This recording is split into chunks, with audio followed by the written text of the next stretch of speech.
Hi there, Greg here at Willow Ridge Garden Center in our bird department.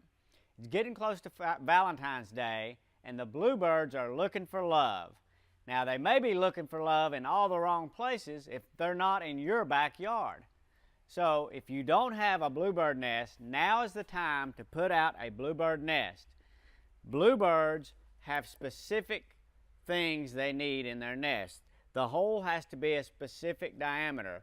So when you're buying a bird house and you want bluebirds, it must be a bluebird house, okay?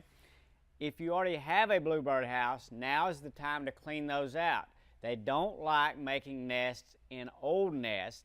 They will, but they could get things like parasites, bugs, and fungus on their young if they make their nests on old nesting material. So now is the time to clean those nests out. If you don't have a nest, you need to get a nest for bluebirds.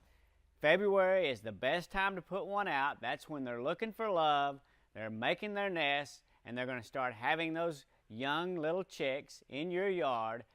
Great for bird viewing all year long. Bluebirds stay in the south around here all year long. They don't go away. So they're here with us all the time. This is Greg at Willow Ridge Garden Center. Happy Valentine's Day.